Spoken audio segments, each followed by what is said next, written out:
सभी प्राणी समान है, सब में आत्मा एक है। तो मांस मदिरा क्यों खाते भैया? ये बाघ से काहे नहीं पूछते हैं? बाघ घास नहीं खाएगा, गाय मांस नहीं खाएगी, उसका अपना स्वभाव है। दोनों प्राणी तो एक है, उसी परमात्मा की लीला है, दोनों के स्वभाव अलग अलग नहीं। तो ऊर्जा तो ठीक है, बिजली तो ठीक है, पंखे में आइए आप कहिएगा पंखा सारा रोशनी नहीं दे रहा है, यहाँ अंधार है, पंखा चल रहा है, और बिजली का बल्ब अगर लगा दीजिए तो रोशनी देगा, वो हवा नहीं देगा। दोनों में ऊर्जा एक ही है, दोनों में इलेक्ट्रिसिटी है, दोनों में बिजली ही है। अब यंत्र जिस मशीन में आप बिजली को लाए हैं, उस मशीन के अनुसार वो बिजली काम करेगी। बिजली पंखे में आई है तो हवा देगी, हीटर में आई है तो गर्मी देगी, बल्ब में आई है, बत्तियों में आई है तो रोशनी देगी। ऊर्जा एक ही है, एक ही इलेक्ट्रिसिटी है। तो सभी प्राणी में ऊर्जा तो निश्चित रूप से एक है, लेकिन सबसे कर्मफल, सबका स्वभाव एक जैसा नहीं है। आप जानते हैं कि संसार में किसी आदमी के अंगूठे का निशान दूसरे से नहीं मिला। जो अंगूठे का निशान एक आदमी का है, वह संसार में दूसरे का नहीं हो सकता है। ये तो आप रोज देखते हैं। तो देखिए, ऊर्जा एक ही है, लेकिन हर शख्स में, हर प्राणी में उसका व्यक्ति, उसका प्रकटीकरण अलग है। इसीलिए एक रूपता आपको नहीं मिलेगी। सबके चेहरे तो अलग अलग है, स्वभाव अलग अलग है, प्रवृत्ति अलग अलग है, प्रकृति अलग अलग है, सबकी अलग होती है। ऊर्जा एक ही, ऊर्जा वही बिजली है जहाँ जैसे जिस संयंत्र में, जिस एपरेटस में आप इस्तेमाल करें।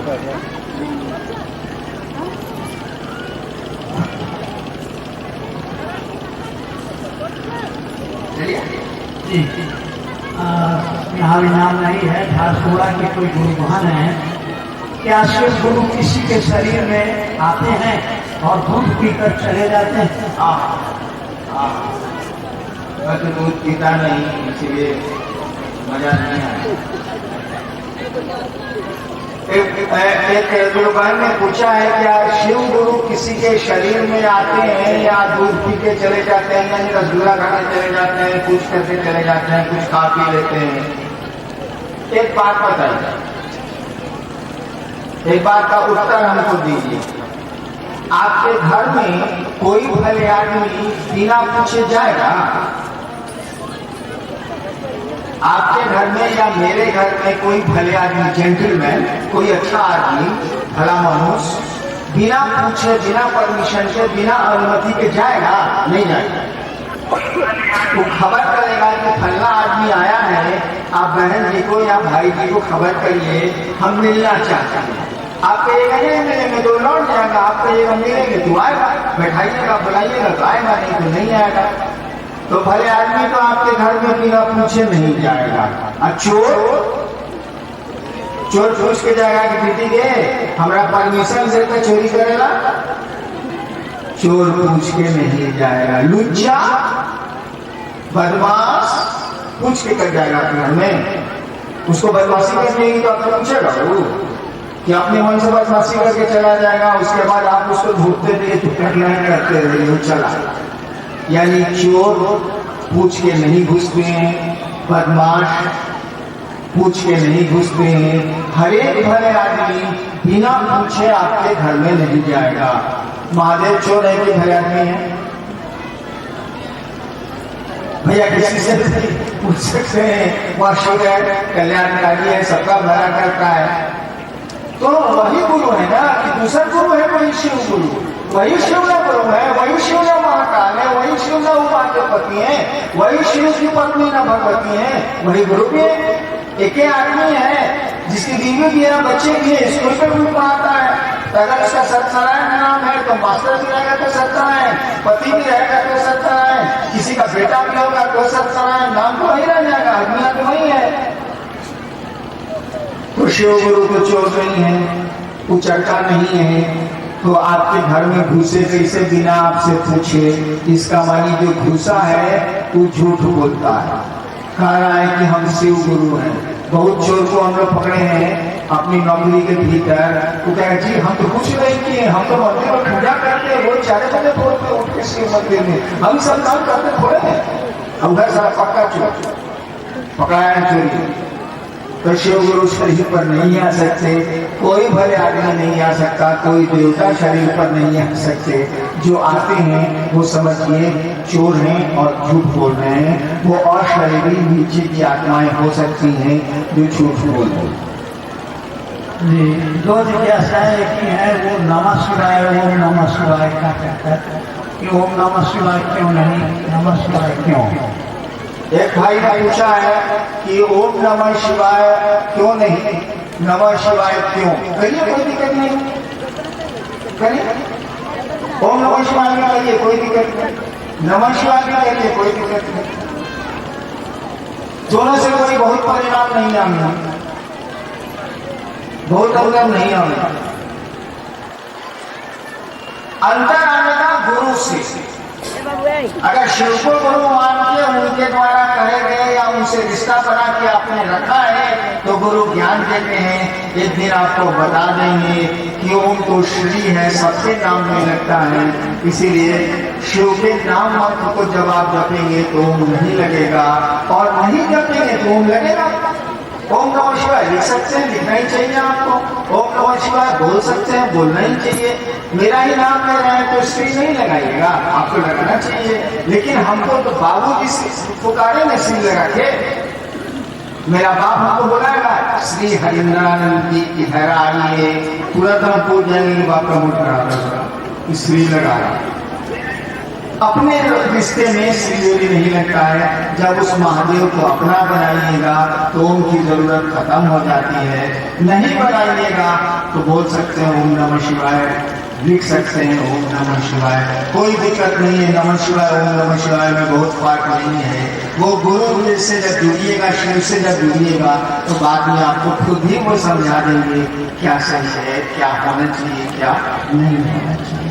हमसे कायला समझ वालिएगा, हम झूठों का इसमें कायला पड़े आप तो लोग जा सके। जी ये जैसा है, शिव को ही गुरु क्यों माने? बहुत सारे देवी देवता हैं, उनको क्यों नहीं गुरु माना जाए?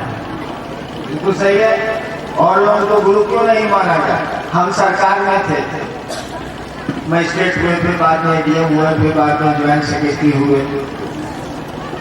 अब कोई लड़का कह रहा है कि हम स्कूल नहीं जाएंगे, ये जो मजिस्ट्रेट साहब है ना उन्हीं से पढ़ेंगे।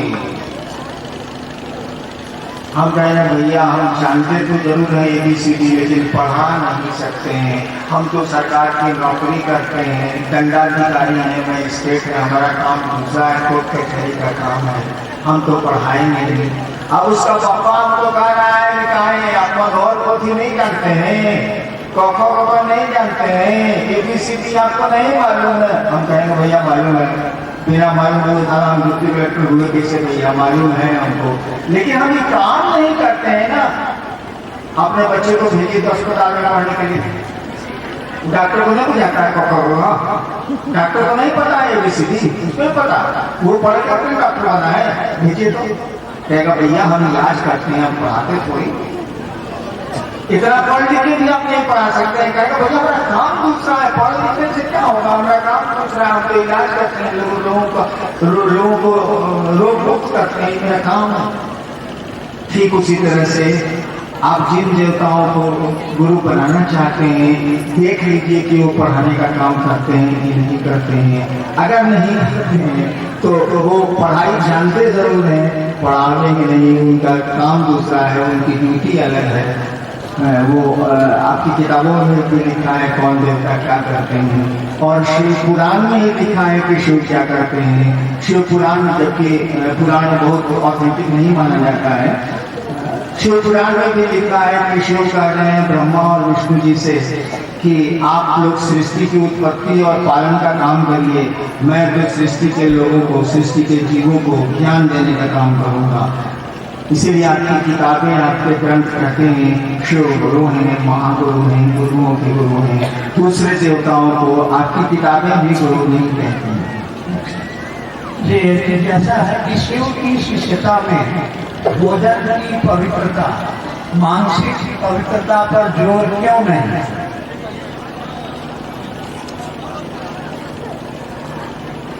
एक भाई ने पूछा है कि शिव की शिष्यता में भोजन की पवित्रता पर, मानसिक पवित्रता पर जोर क्यों नहीं है?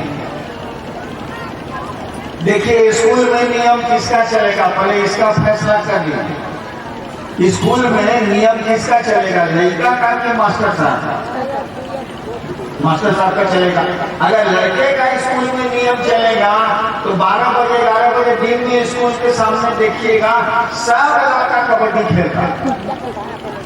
आप लोग पता नहीं कबड्डी का माने पूछते हैं कि नहीं, मैंने खेल खेल रहा, कबड्डी खेल रहा।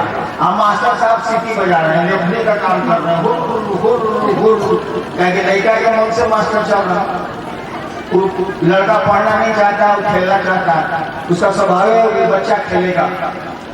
तो स्कूल में मास्टर का कानून चलेगा, शिक्षक का नियम चलेगा, वो पढ़ाता है, वो पढ़ाएगा, उसका नियम चलेगा। हम लोगों के स्कूल के प्रिंसिपल कौन है? आप ही कह रहे शिव शिष्य, यानी शिव गुरु हैं, उनके शिष्य हैं, तो नियम चलेगा। गुरु जी कहते हैं हमारा, आप कैसे बताइए? और शिव तो जगत का गुरु है, समुद्र के किनारे रहने वाले मछुआरों का भी गुरु है। वो जंगलों में जो कुछ किसी को खाना नहीं मिलता, जो मांसाहार करते हैं, उनका भी गुरु है वो, उनको भी स्वतंत्रता है शिव को गुरु मानने की। आपने नहीं देखा होगा, हमने देखा है, जब बाढ़ आती है देहातों में, बिहार में ज्यादा कुछ हिस्से में, तो लोग परिवार को लेकर रेलवे लाइन पर चले जाते हैं और खाने को कुछ नहीं मिलता है शुरू में, बाद में सरकार की सुविधा पहुंचती है। तो लोग मछलियों को पानी से पकड़ के आग में तल के बच्चों को खिलाते हैं। तो शिव तो जगत का गुरु है, और जगत में तो तरह तरह के लोग रहते हैं, भिन्न भिन्न स्वभाव के लोग हैं, भिन्न भिन्न प्रवृत्ति के लोग हैं, भिन्न भिन्न प्रकृति के लोग हैं। इसीलिए शिव ऐसा कानून नहीं बना सकता, उसको तो सबके लिए दरवाजा खोल के रखना है। आप खाइए तभी ठीक, नहीं खाइए तभी ठीक। आप जानिए कि किस चीज के खाने से क्या असर आपके शरीर पर पड़ेगा, ये आप जानिए। शिव के यहाँ शिष्य के रूप में कोई रोक टोक नहीं। जी, ये कैसा है, कहा जाता है मोक्ष मूलम गुरु कृपा। आपके प्रथम सूत्र में दया मांगने की विधि दी गई है। दया ही क्यों मांगे, कृपा क्यों नहीं? देखिए, मैं इसका उत्तर तो देता, लेकिन गुरु माने अब तो उठ के जा रही है। कहने का अर्थ हुआ कि उनको अब शाम हो रही है, उनको होगी दिक्कत, लोग अब जाने के मूड में हैं, इसीलिए इसका उत्तर छोड़ दीजिए, माफी दे दीजिए। ये झारसुगुड़ा का ये कार्यक्रम, ये शिव गुरु महोत्सव, वैसे भी उड़ीसा मुझको बहुत अच्छा लगता है। यहाँ के लोग बड़े अच्छे लगते हैं, यहाँ की संस्कृति, यहाँ की सभ्यता है, आध्यात्मिक रूप से बड़ी अच्छी है, बड़ा बड़ा सुंदर है। फिर कभी आप बुलाएंगे तो हम जरूर आएंगे, मौका मिलेगा तो हम जरूर आएंगे। आप शिव को गुरु माने, वह महादेव आप पर दया करे। और भगवती की पूजन के दिन है, मैं तो कहूँगा महादेव से कि निश्चित आप पर दया करें। आज के दिन शिव की चर्चा, उनके पतिदेव की चर्चा, उनके सब कुछ की चर्चा आप यहाँ हो रही है, आप उसमें शामिल हैं, हम उसमें शामिल हैं। इससे बढ़िया सौभाग्य और क्या हो सकता है, इससे बढ़िया शुभ दिन और क्या हो सकता है। और भगवती से भी हम प्रार्थना करेंगे कि वो हम लोगों पर दया करें, आप पर दया करें, और अपनी दया दृष्टि हम लोगों पर बरसाएं। शिव भी बरसाएं, भगवती भी बरसाएं, हम लोगों के दुख थोड़े कम हो जाएं, हम शिव गुरु के सचमुच में शिष्य बने, यही प्रार्थना महादेव से भी है। और दशहरा है तो चलिए औपचारिकता में भगवती से भी है, दोनों से है, आपके लिए भी है, अपने लिए भी है कि हमें शिव गुरु का पथ दिखलाएं, हम पर दया करें, हमारी थोड़ी मदद करें। आप सबों को मेरा प्रणाम, आप मेरा प्रणाम स्वीकार करिए।